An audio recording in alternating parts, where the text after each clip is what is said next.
अगर आप social media पे हैं तो आपने सेव अरावली या अरावली बचाओ अभियान जरूर देखा होगा। हाँ बिल्कुल। पर्यावरण से जुड़े लोग, विशेषज्ञ सब इसे दुनिया की सबसे पुरानी पर्वत श्रृंखला के लिए एक डेथ वारंट, मतलब एक मौत का फरमान बता रहे हैं। और ये सारा हंगामा सुप्रीम कोर्ट के एक हालिया फैसले के बाद ही शुरू हुआ है। बिल्कुल। तो आज हम इसी मामले की तह तक जाएंगे। हमारे पास कई स्रोत हैं। जी। द इकोनॉमिक टाइम्स और नेशनल हेराल्ड के लेख हैं, सरकार के प्रेस इन्फॉर्मेशन ब्यूरो यानी PIB का एक डिटेल्ड नोट है, और लाइव लॉ का एक कानूनी विश्लेषण भी है। हाँ, तो हमारा मकसद ये समझना है कि ये पूरा विवाद आखिर है क्या। सुप्रीम कोर्ट के फैसले में ऐसा क्या है कि लोग इतने चिंतित हैं, और इस पर सरकार का पक्ष क्या है ये भी देखना होगा। तो चलिए इसे खोल कर समझते हैं। चलिए। सबसे पहले ये समझना जरूरी है कि सुप्रीम कोर्ट ने आखिर कहा क्या है। 20 नवंबर 2025 को अदालत ने केंद्र के पर्यावरण मंत्रालय की एक सिफारिश को मान लिया। हाँ, और इस सिफारिश का जो मकसद था वो था अरावली के लिए एक यूनिफॉर्म, मतलब एक जैसी परिभाषा तय करना। क्योंकि अब तक दिक्कत ये थी कि अलग अलग राज्य, बिल्कुल, राजस्थान, हरियाणा, गुजरात सब अपने अपने हिसाब से अरावली को परिभाषित कर रहे थे, जिससे बहुत कंफ्यूजन था। हाँ। तो ये जो नई परिभाषा आई है इसके मतलब दो हिस्से हैं। पहला है अरावली हिल या अरावली पहाड़ी। ठीक है। इसके तहत कोई भी प्राकृतिक जमीनी बनावट जो अपने आसपास के इलाके से कम 100 मीटर ऊंची हो उसे ही पहाड़ी माना जाएगा। 100 मीटर। और दूसरा हिस्सा? दूसरा है अरावली रेंज। ठीक है। मतलब ऐसी 2 या 2 से ज्यादा पहाड़ियां जो एक दूसरे से 500 मीटर के दायरे में हों, उन्हें मिलाकर रेंज कहा जाएगा। अच्छा। और अदालत ने ये भी साफ कहा कि जब तक एक एक्सपर्ट कमिटी सस्टेनेबल माइनिंग पर एक मैनेजमेंट प्लान नहीं बना लेती, तब तक दिल्ली, हरियाणा, राजस्थान और गुजरात में खनन के लिए कोई नया पट्टा यानी लीज नहीं दिया जाएगा। तो ऊपर से देखने पर तो ये एक साफ सुथरा, नियमों को आसान बनाने वाला फैसला लगता है। हाँ, लगता तो यही है। एक मिनट, मुझे ये 100 मीटर वाली बात ये ठीक से समझनी है। जी। ये 100 मीटर का आंकड़ा आया कहाँ से?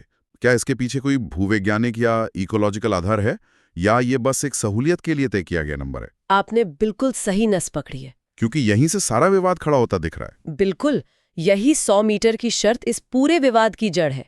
सरकार का तर्क है कि ये स्पष्टता लाने के लिए है, लेकिन आलोचकों के मुताबिक ये एक मनमाना आंकड़ा है जो अरावली के असलियत को नहीं समझता। और इसके नतीजे क्या हो सकते हैं? क्योंकि मैंने जो आंकड़े देखे वो तो काफी डराने वाले लग रहे हैं। आंकड़े वाकई चौंकाने वाले हैं। एक स्रोत के मुताबिक फॉरेस्ट सर्वे ऑफ इंडिया यानी FSI की एक इंटरनल रिपोर्ट है। वो कहती है कि इस परिभाषा के लागू होने से राजस्थान के 15 जिलों में सिर्फ 8.7% पहाड़ियां ही कानूनी तौर पर अरावली की सुरक्षा के दायरे में बचेंगी। क्या? सिर्फ 8.77%। जी। इसका मतलब 90% से ज्यादा हिस्सा कानूनी सुरक्षा से बाहर हो जाएगा। हाँ। एक और स्रोत में कांग्रेस सांसद अजय माकन ने तो चेतावनी दी है कि राजस्थान में 99% अरावली क्षेत्र खनन और रियल एस्टेट के लिए खुल सकता है। जी, ये दावा भी किया गया है। ये तो मतलब अविश्वसनीय लगता है। ऐसा कैसे हो सकता है? ये समझने के लिए हमें अरावली के भूगोल और उसके इतिहास को देखना होगा। अच्छा। अरावली दुनिया की सबसे पुरानी पर्वत श्रृंखलाओं में से एक है। ये हिमालय से भी करोड़ों साल पुरानी है। हाँ, ये तो पढ़ा है। तो लाखों सालों से जो हवा और पानी का कटाव हुआ है, उसकी वजह से इसकी ज्यादातर पहाड़ियां बहुत नीचे रह गई हैं। मतलब घिस गई हैं। बिल्कुल घिस गई हैं।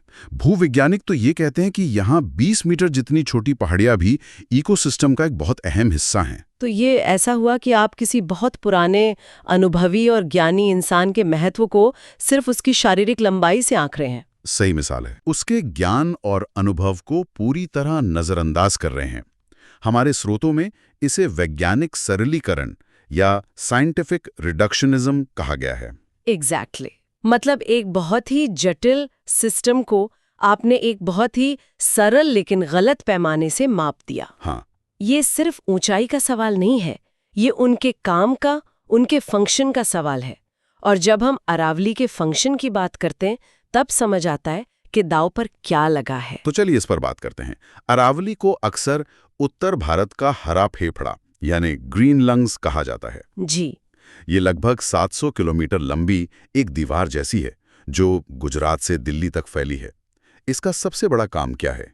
इसका सबसे महत्वपूर्ण काम है मरुस्थलीकरण को रोकना, रेगिस्तान को रोकना। हाँ, ये पश्चिम में जो थार रेगिस्तान है उससे आने वाली गर्म, धूल भरी हवाओं और रेत को पूर्व की ओर बढ़ने से रोकती है। मतलब हरियाणा, दिल्ली, पश्चिमी उत्तर प्रदेश की तरफ। बिल्कुल।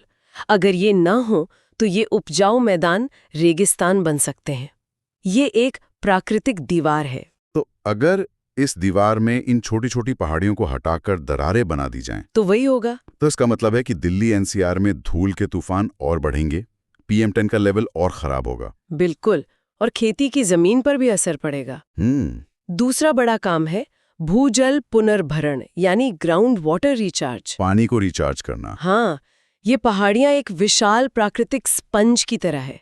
इनकी चट्टानी संरचना में दरारें होती हैं जो बारिश के पानी को सोखकर धीरे धीरे जमीन के नीचे भेजती हैं। अच्छा। और इससे हमारा ग्राउंड वाटर रिचार्ज होता है। एक अनुमान है कि अरावली का इलाका हर साल प्रति हेक्टेयर 20 लाख लीटर पानी रिचार्ज करता है। 20 लाख लीटर। और गुरुग्राम, फरीदाबाद जैसे शहर तो लगभग पूरी तरह से इसी भूजल पर निर्भर हैं। बिल्कुल। वहां तो पहले से ही पानी का इतना बड़ा संकट है। तो अगर इन पानी सोखने वाली पहाड़ियों को, चाहे वो 100 मीटर से नीचे ही क्यों ना हो, समतल कर दिया गया, तो इन शहरों के लिए तो पानी का संकट और भयानक हो जाएगा। निश्चित रूप से। तीसरा काम है जलवायु को नियंत्रित करना। ये पहाड़ियां एक नेचुरल एयर कंडीशनर की तरह काम करती हैं। अच्छा, वो कैसे? ये गर्मी में तापमान को कुछ डिग्री कम रखती हैं, गर्म हवाओं की रफ्तार को तोड़ती हैं और हवा में नमी बनाए रखने में भी मदद करती हैं। और चौथा, जो अक्सर हम भूल जाते हैं, वो है जैव विविधता। ये सिर्फ पत्थर के ढेर नहीं है। नहीं, बिल्कुल नहीं। ये तेंदुए, लखड़बग्घे, नीलगाय, सियार और सैकड़ों तरह के पक्षियों का घर है। और खास तौर पर ये जो निचली पहाड़ियां हैं, ये जानवरों के लिए एक से दूसरी बड़ी पहाड़ी तक जाने का रास्ता, यानी एक वाइल्ड लाइफ कॉरिडोर का काम करती हैं। हाँ, ये बहुत जरूरी है। और अगर ये कॉरिडोर टूट गए तो जानवरों की आबादी अलग थलग पड़ जाएगी। वो फिर भोजन और पानी की तलाश में शहरों और गांव की तरफ आएंगे, जिससे इंसान और जानवरों के बीच टकराव की घटनाएं और बढ़ेंगी। बिल्कुल, जो हम आजकल गुड़गांव, फरीदाबाद के आसपास अक्सर देखते भी हैं। चाहे वो 20 मीटर की हो या 200 मीटर की, एक बहुत बड़े और जरूरी इकोसिस्टम का हिस्सा है। उसे सिर्फ ऊंचाई से नापना वाकई खतरनाक लगता है। हाँ। लेकिन अगर ये सब इतना साफ है तो सरकार और अदालत ने इस परिभाषा को मंजूरी दी ही क्यों? सरकार का पक्ष क्या है? ये एक बहुत जरूरी सवाल है। PIB की जो रिलीज है उसके मुताबिक सरकार का मुख्य तर्क ये है कि इस नई परिभाषा से स्पष्टता और एकरूपता आई है। मतलब कंफ्यूजन खत्म हुआ है? हाँ, उनका कहना है कि ये परिभाषा कोई नई चीज नहीं है, बल्कि राजस्थान में 2006 से जो परिभाषा इस्तेमाल हो रही थी, ये उसी का एक बेहतर और मजबूत रूप है। तो उनका कहना है कि वो कोई नई छूट नहीं दे रहे हैं, बल्कि पुराने नियम को ही ज्यादा, क्या कहते हैं, वैज्ञानिक और पारदर्शी बना रहे हैं। जी, यही उनका तर्क है। और सरकार ने कुछ सुरक्षा उपायों यानी सेफगार्ड्स की भी बात की है। अच्छा। उनका कहना है कि डरने की कोई बात नहीं है, क्योंकि उन्होंने सुरक्षा की कई परतें बनाई हैं। जैसे कि वो क्या है? सबसे पहला और सबसे मजबूत सुरक्षा उपाय ये है कि जो कोड या संरक्षित क्षेत्र हैं, जैसे नेशनल पार्क, टाइगर रिजर्व, हाँ, वाइल्ड लाइफ सेंचुरीज और इको सेंसिटिव जोन, वहाँ खनन पर पूरी तरह से रोक रहेगी, चाहे पहाड़ी की ऊंचाई कुछ भी हो। ठीक है, ये तो समझ आता है। और इसके अलावा? दूसरा, जैसा हमने पहले बात की, जब तक management plan for sustainable mining यानी MPSM तैयार नहीं हो जाता, तब तक किसी भी तरह के खनन के लिए कोई नया पट्टा नहीं दिया जाएगा। सरकार का दावा है कि ये प्लान बहुत व्यापक होगा और पर्यावरण की सुरक्षा सुनिश्चित करेगा। और जो खदानें पहले से चल रही हैं, उनका क्या? क्या वो इस नई परिभाषा का फायदा उठाकर विस्तार कर सकती हैं? नहीं, सरकार का कहना है कि मौजूदा खदानों की भी सख्ती से निगरानी की जाएगी। अच्छा। और अवैध खनन को रोकने के लिए ड्रोन, CCTV और जिला स्तर पर टास्क फोर्स का भी इस्तेमाल किया जाएगा। तो संक्षेप में सरकार का दावा है कि ये सब जो डर फैलाया जा रहा है वो एक भ्रामक प्रचार या अलार्मिस्ट क्लेम्स हैं। जी। और उनके उपायों से अरावली की पारिस्थितिकी को कोई खतरा नहीं है। वो इसे संरक्षण और जिम्मेदार विकास के बीच एक संतुलन बनाने की कोशिश बता रहे हैं। संतुलन, ये शब्द अक्सर ऐसे मामलों में इस्तेमाल होता है। हाँ, लेकिन यहाँ सिर्फ पर्यावरण का नहीं, कानून का भी एक बड़ा एंगल है। हमारे पास लाइव लॉ का एक लेख है जो इस पर कुछ बहुत महत्वपूर्ण संवैधानिक सवाल उठाता है। बिल्कुल, और ये इस मामले को और भी दिलचस्प बना देता है। इसमें 3 मुख्य कानूनी सिद्धांतों की बात की गई है जो इस फैसले पर लागू होते हैं। ओके। पहला है हमारे संविधान का अनुच्छेद 21 यानी जीवन का अधिकार। जिसे सुप्रीम कोर्ट ने कई बार सिर्फ जीने तक सीमित नहीं रखा है, बल्कि एक गरिमापूर्ण जीवन तक फैलाया है। एग्जैक्टली। सुप्रीम कोर्ट ने खुद ही दशकों से अपने फैसलों में यह कहा है कि जीवन के अधिकार में प्रदूषण मुक्त हवा और साफ पानी में सांस लेने का अधिकार भी शामिल है। हाँ, ये तो है।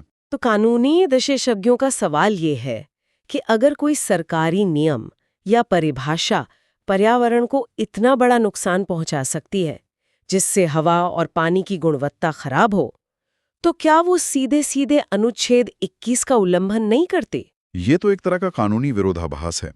वही अदालत जो जीवन के अधिकार का विस्तार कर रही है, उसी अदालत का एक फैसला उस अधिकार को कमजोर करता हुआ दिख रहा है। बिल्कुल।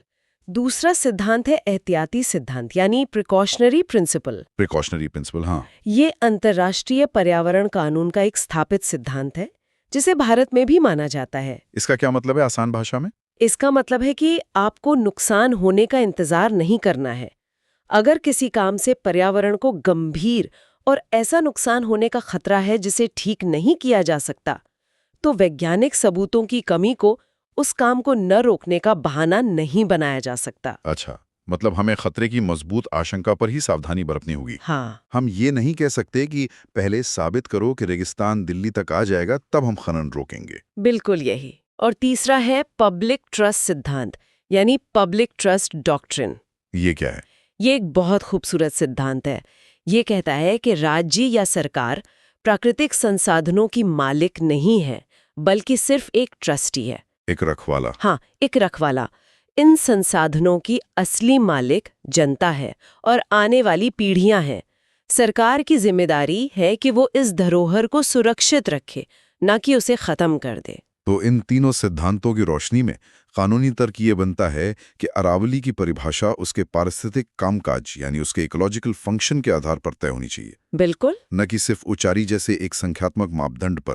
कानून को ये देखना चाहिए कि एक पहाड़ी हमारे इकोसिस्टम के लिए क्या काम करती है, न कि ये कि वो कितनी ऊंची है। यही कानूनी विशेषज्ञों का मूल तर्क है। तो इन सब का क्या मतलब निकलता है?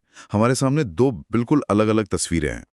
दो अलग नजरिया। एक तरफ सरकार है जो कह रही है कि हम तो बस नियमों में स्पष्टता ला रहे हैं, एक वैज्ञानिक परिभाषा बना रहे हैं ताकि खनन और विकास को बेहतर तरीके से नियंत्रित किया जा सके और कंफ्यूजन खत्म हो। हाँ। और दूसरी तरफ विशेषज्ञ, वैज्ञानिक और पर्यावरणविद हैं जो कह रहे हैं कि आपकी ये वैज्ञानिक परिभाषा असल में अवैज्ञानिक है। सही। ये अरावली के काम करने के तरीके को ही नहीं समझती और इसके नतीजे मरुस्थलीकरण, पानी की भयानक कमी और पूरे इकोसिस्टम के विनाश के रूप में सामने आएंगे। तो यहाँ पर असली परीक्षा शायद सरकार के उस वादे की होगी जिसे वो MPSM कह रही है। हाँ, management plan for sustainable mining. बिल्कुल। यही सबसे बड़ा सवाल है। क्या ये योजना वास्तव में अरावली के उस 90% से ज्यादा हिस्से की रक्षा कर पाएगी जो इस नई परिभाषा के दायरे से बाहर हो गया है? क्या ये प्लान इतना मजबूत और प्रभावी होगा कि वो उन छोटी छोटी लेकिन महत्वपूर्ण पहाड़ियों को बचा सके जिन्हें अब कानूनी तौर पर अरावली नहीं माना जाएगा? इस प्लान की बारीकियों में ही अरावली का भविष्य छिपा है। और अंत में एक विचार छोड़ जाते हैं।